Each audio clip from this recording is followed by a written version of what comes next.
Norwich Gangrene UK. You're joining us for episode 36. I'm joined by Otis and Kane. We're going to talk about the Dolphins game, the return of the fish. So we're a few days on, guys. Otis, how are you feeling after the game? I think it's sort of summed up where we are as a season, really.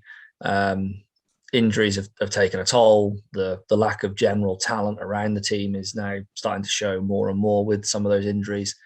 I think this rebuild process that we're in is probably not going to be as quick as a lot of the fans were hoping. And I think the realism around that needs to sort of start to develop us. I think, to build the depth in talent that you see in a lot of these Super Bowl and playoff teams on a regular basis, we just don't have.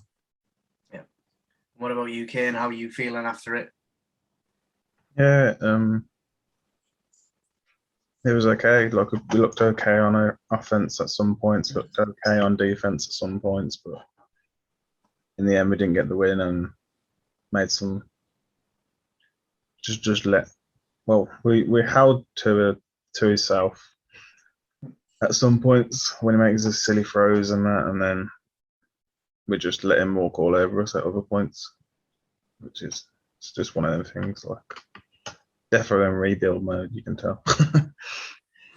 Yeah, I mean, obviously, I didn't get the game live because I was away, so I've only just watched the game back now, and I've got a lot of mixed emotions. I feel like it's Sunday night. I totally get where he's coming from rebuild wise, but there was a lot of positives in the game. So many more than others. But I also feel like it was our worst game of the year. It's up there as one of the worst games of the year, I think. But then I think there's a funny sort of spin put on that, and I think that's because people assume that the Dolphins are a bad team and therefore losing to the Dolphins is a bad thing. And the Dolphins aren't a bad team. They're a team that's limited by their quarterback. However, the team itself is very, very good. The Dolphins are what we should aspire to be in 2 or 3 years' time in terms of depth of talent, depth of sort of player, but they just don't have a quarterback, which is hopefully what we do have. Mm-hmm. Yeah, I mean, I didn't mean it like that. I mean, the reason I feel like it was the worst game is because I say it every week. We lost that game. They didn't win that game. We lost it. But we'll move on, because if not, it just ends up being me moaning again about us losing instead of winning. Kane, defensively, we'll start defensively. Yep. Because I think there's a lot to talk about on offense. Pluses, negatives, indifferences, who you sacking, who you keeping. Ashton Davis got a couple interceptions today. I think he got one, and then he dropped almost a second. Yeah. So that's a positive. Like, I think that's probably his best game that he's ever had with us. Eccles, rookie of the week, got an interception, pick 6, which was nice. Run stop again. They put like over 100 yards on us on the ground again, and that's about it. Yeah, 183 yards we allowed him rushing. Yeah, that's too much, man. I think our average is like 130 something a game. Yeah, I think you're about right there. What about you, Otis? Who are you thinking on defense? I think I was fairly pleased with what the secondary showed again, considering that the guys are banged up. Eccles is clearly coming to play every week. Carter II, when he's on the field, seems to be playing hard. Hall, for the majority of the time, is producing very good coverage. He doesn't seem to make too many mistakes. Davis looks like he's come on a lot as a safety. So that potentially means that we've got one less problem there. If you sign May, perhaps you start May and Davis, or, obviously Joyner was here this year, hasn't actually played. So maybe you bring Joyner back and think he's going to get healthy. So I think secondary's probably not quite as drastic as once sort of thought in the team. I think the big thing at the moment for me is the sort of front four, and partially linebackers as well, but particularly the front four. Bryce Huff isn't an every down defensive end. He's just not set up to be that. He gets turned inside too often by the tackles, which is just opening up running lanes to the outside repeatedly. He can't get quarterback contained, which is why Tua was able to roll so easily and run so easily outside. We need to, whether it's Lawson or another one from the draft, potentially look at bringing in a defensive end that can actually contain and sort of crush the tackle in instead of being crushed in himself. Yeah. Defense was just for. I'm glad you mentioned Davis. Obviously, he's in my little list of people that I think get a bad rap every week. However, he did balls up in the fourth, miss a really bad tackle that gave them the first down that then led to a touchdown. And he did what I call a Quincy Williams.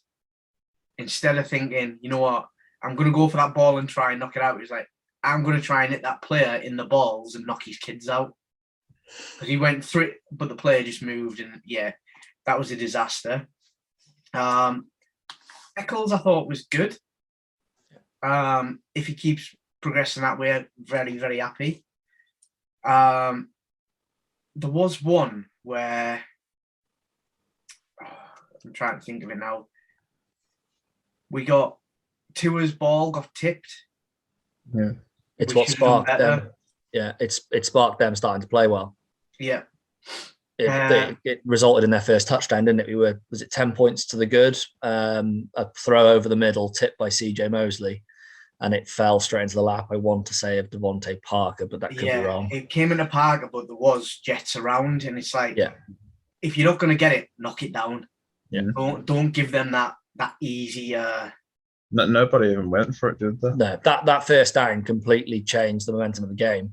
It was, okay, we got the first down, then we're going to score a touchdown. Now we're just 3 points behind, and all of a sudden the Dolphins started to march. I think if you stop them there and potentially go 13 zip up or 17 zip up, I think it's a different game potentially. But that was a huge momentum change, and you could really see the Dolphins' attitude change. It was like, oh, okay, it's our day. We're going to do this now. Yeah, and I think you could see that. Yeah. If Ashton Davis gets that second interception, that game would have been totally different. Yeah. Because the turnovers are what we haven't been getting. Yeah. Zach's one where he fumbled. That was all on him. He held the ball way too long. But the line crumbled way too easy. That's the issue, isn't it? He's trying to make things happen. He's trying to get us back into the game, and the line's giving him no time. So he's thinking, well, I'm under pressure all the time anyway. I've got to keep trying. He's doing what you'd want from your quarterback and standing tall in the pocket, but it was just like, there's just too much. Just too many people, too many bodies. Yeah, absolutely. Other than that, I think I totally agree. I think secondary looked good. Jason Pinnock, for me, he's a special teamer. You can't play him. I mean, he made some terrible decisions. His flag was awful. Like, it wasn't even like, I don't know how they can say it was roughing the passer. It was practically assault. It was after that long after the play. It's like, why are you even going further forward? Everybody else was going off. It's just, he's making really immature mistakes 16, 17 weeks into a season. And the worst thing is, in a normal season, I'd be like, you know what, he's a rookie, it's fine. But he's a rookie who's been playing like 30% of snaps every week. You're like, it's a stupid mistake. There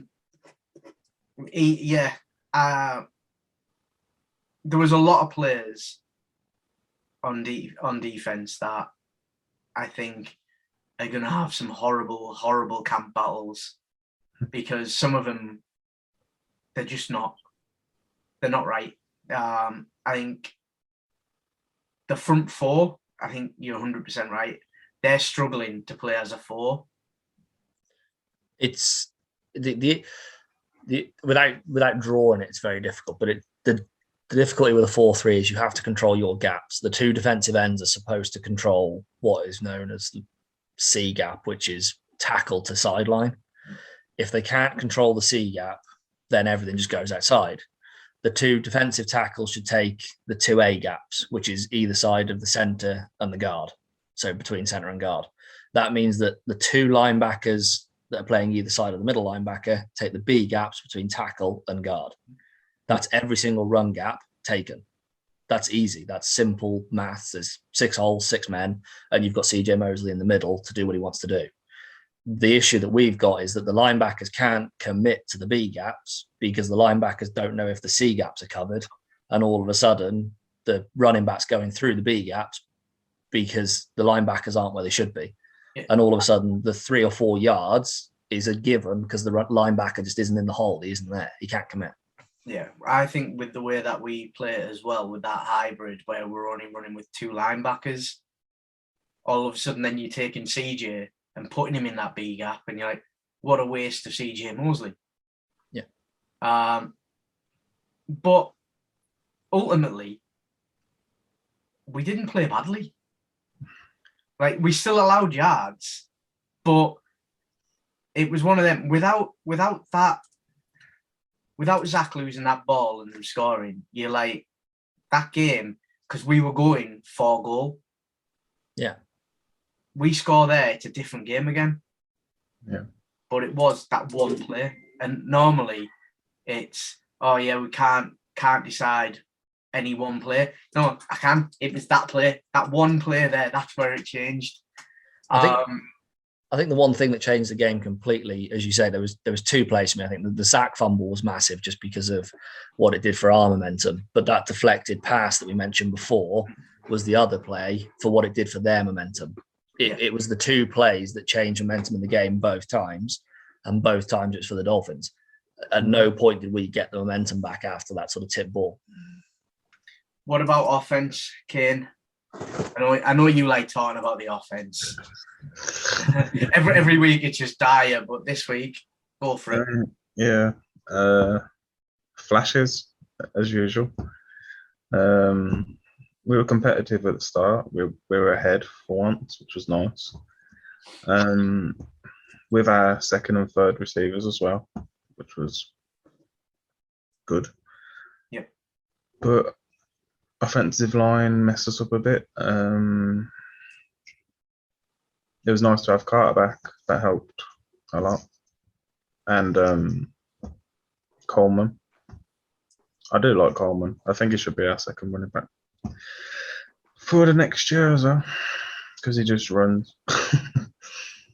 But yeah, tight end Kraft come back, got a couple catches. I think it was nice. And, yeah, Kraft. What did he get? 2 for 35. Mm-hmm. Can't complain. No, like both first down catches. Good catch. I mean, as well. He's never going to light the world on fire. No, I think he's a good blocker as well. Yeah, I mean, like I say, I only watched it earlier, but block of the game for me, number 32. Mm-hmm. Like, I think it's in the first quarter, it led to one of the touchdowns, I think. Yeah. But you can see him, he was going to take the handoff, and he just went, nah, you go. And he just literally locked the numbers, moved him back, and he held. And you're like, dude, that's a defensive end, and you're like 5'5", nothing on you. You're holding him like he's nothing. And it gives Zach the time to make the break outside and pass. Class. Absolutely wicked. The trick plays as well.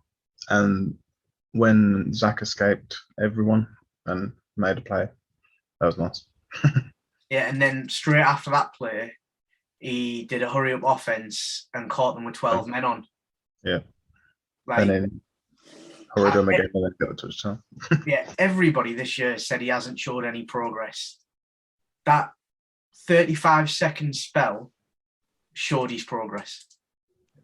Because many a time we've seen a rookie evade a few tackles, get out with a massive hard on, and then try something stupid and balls up. And he comes out, calls a play to catch them, gets a free play out of it anyway, and then gets 5 yards. Very, very good. I think that pass was to Westco as well. Yeah, it was. Yeah. Which was 19 yards. I don't even think Westco can count to 19, but did well. What was your offensive thoughts, Otis? I was really pleased with Carter coming back. I agree with Kay, and I think Carter showed again why he's the lead back on the team. I think he also showed a lot of promise for years moving forward and what he's going to be able to deliver for the team. As you say, his pass blocking's definitely improved. His ball catching, I think, is pretty solid, and he seems to be making better cuts and decisions now and more decisively. So that was really good to see. And Zach was, I think, the big positive. He made a lot of really good reads. He got the ball out when he could. He bought time when he could. I think overall Zach's development is evident, and particularly over the last sort of 4 to 5 weeks, it's really shown pretty much since he come back from the injury, I guess. The one thing that he needs is help from the O-line and probably a little bit of help from the wide receivers as well. There's been a few drops that maybe shouldn't have been dropped, but definitely offensive line is just killing the poor lad. He's just not getting the opportunities that he needs with time to set his feet. Touching on the tight ends, I agree with Kane on Croft coming back was a nice addition for him coming back. He does seem to be blocking pretty well.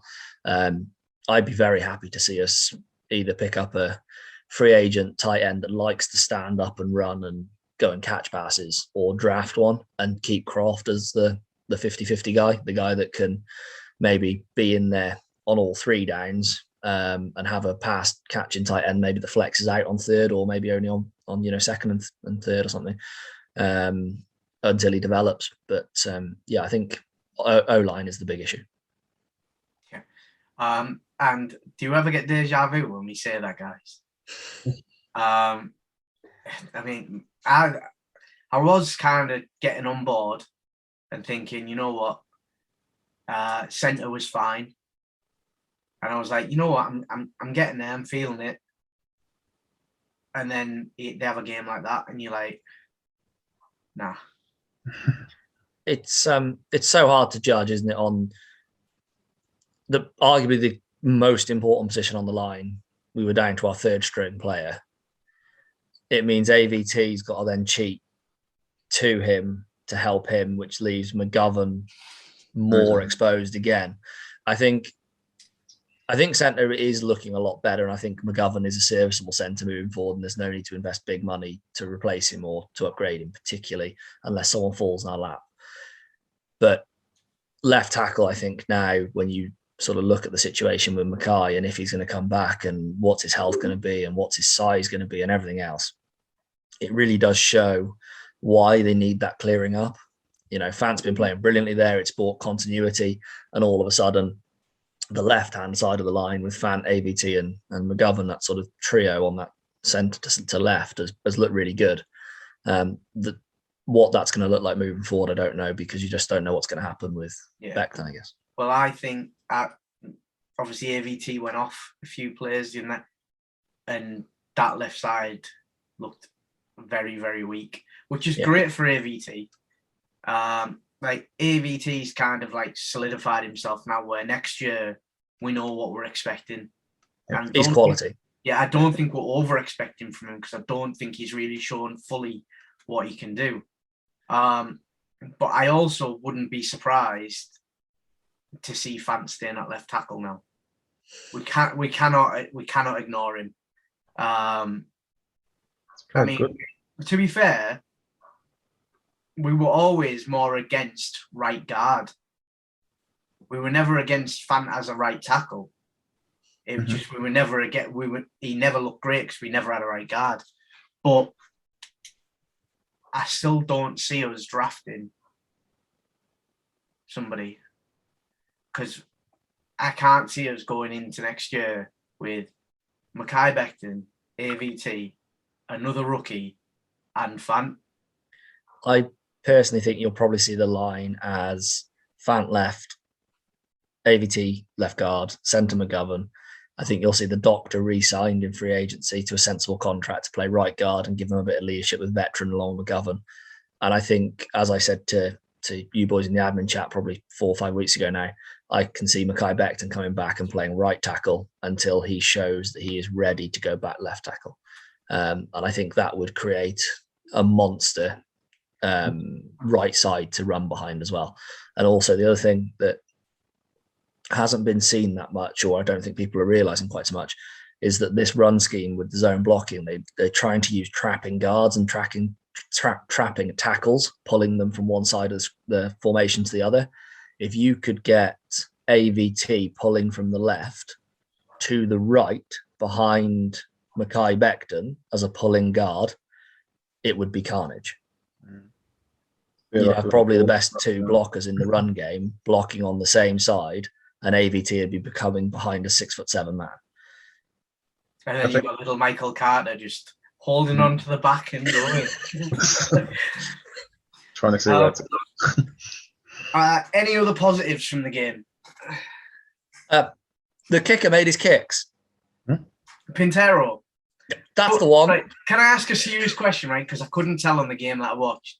Yeah. Did he take kickoffs or was it Braden Mann? Because it looked like Braden Mann again. I'm not sure. I didn't notice myself, actually. I don't really mind kickoffs. I don't mind if Mann's taking kickoffs, though. He's got a massive leg. That's fine, right? You just carry on, mate. Do it. I think it actually was a kicker.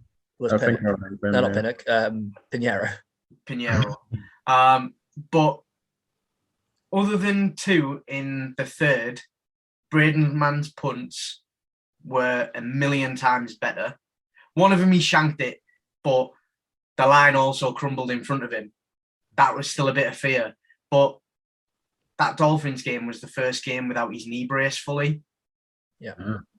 And he was a lot better again. But Zach had also mentioned that when he was wearing the knee brace, he didn't feel his leg right.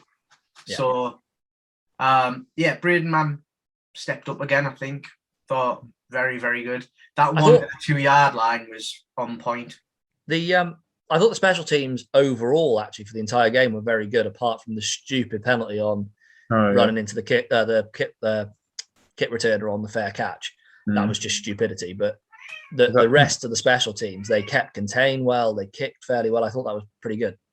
Yeah, was that not Pinnock? It wasn't roughing the passer, was it? It was roughing the receiver after a fair catch. Yeah, that's what it was. Yeah, because I watched back and it wasn't even like a Berrios discreet fair catch. It was pretty much like, I'm catching it. Dick. I'm giving Braxton Berrios another shout out. Man's legit. Simple enough. Man loves to play ball. He's the type of player that every team wants to have on the team. The guy that just loves to play football. He just goes out there with no agenda apart from just to have fun and play football, and it helps everybody. I mean, 2 rushes, 1 catch. But the best part of the game was they did not field a single kickoff returnable because they are recognising that he is an absolute nightmare in the return game. Yeah. He's averaging I think he's first in the NFL average on punt return at the moment. And I'm not sure how high he is in kickoff return, but he's pretty good at that. But it is getting to the point now where kickoffs, they're making sure he can't return them. Yeah. Mm-hmm. All right. So, guys, do we want to do a little bit on, obviously, the ramifications of this week, we'll call them. Coach give everybody COVID. I'm blaming him. I think it's 18 or 19 players on the Jets now. It's getting 21. Is it 21 now? 21 and then 13 on IR. It's getting very, very difficult at the moment. It's our whole first team, our whole set of starters. When you think about it, 11 offense, 11 special teams, 11 defense, and we've got 34 out. If we survive this game, I will be very, very impressed. But I think, go on. a couple more going out, I can actually see it getting moved to week 18 or 19 because it has no sway on the Super Bowl or the playoffs. It only has a play on draft pick. But everybody's been saying they would like to see a game to see who gets the better draft pick at the end of the season. This would be the perfect time for them to test it. They get another primetime game, which the Jets were missing a Monday Night Football anyway this year. So we were one prime time game short. I wouldn't be surprised to see an emergency change up just for them to get an extra day's watching out of everybody. It's a very difficult one, isn't it? It's a real big problem at the moment for all American sports. I don't know how much you follow the other leagues. At the moment, the NBA's got something like 80 players in COVID protocol. That was up from like 18 the week before. It's just gone stupid. And I think any team at the moment pretty much that's hit hard by this is just in survival mode. Let's try and get through it. Let's try and make the most of it. Let's try and keep our starters healthy. That's the big thing for me. Any starter that does go, I think they should maybe treat it like a preseason game. If you want to play your starters, fine, but don't put Zach in harm's way. Don't make him play behind a bad line if you think he's going to get murdered. You know, if they get through quarter one and he's been hit 3 times and is still uninjured, just go, okay, perhaps this is time to put the backup quarterback in and let's keep Zach healthy. Yeah, I think we have to be very, very careful in this game. Yeah. Luckily, I was doing a quick look through of who was injured. Offensively, we look okay. Yeah, it's better offensively than defensive, isn't it? Yeah. So the offense, it might be a kind of a jerry, but defense, that secondary that we were really happy about, most of them are gone. Yeah. But I think we've still got Tev Coleman. Jamison Crowder is questionable. But yeah, it's tough. And we were already in a tough position. Yeah. It's one of them where I'm not expecting anything from the game. No. I don't think anybody should be when you've got that many injuries. If we get something, it will be massive. It will be amazing. But the Jags, they're playing now to prove that they weren't playing for Urban. So they've got a chip on their shoulder. So they could come out and absolutely destroy us, really. But the other thing I think to bear in mind with this is that I don't think that would be a problem for the Jets organization. I think the Jets organization would probably take that right now. Yeah. Let's be honest. If we lose out, not many people inside the organization are going to be sad about having better picks, especially if Seattle lose out as well. We're in the potential here where we could end up with 2 of the top 5 picks potentially. If both teams lose out,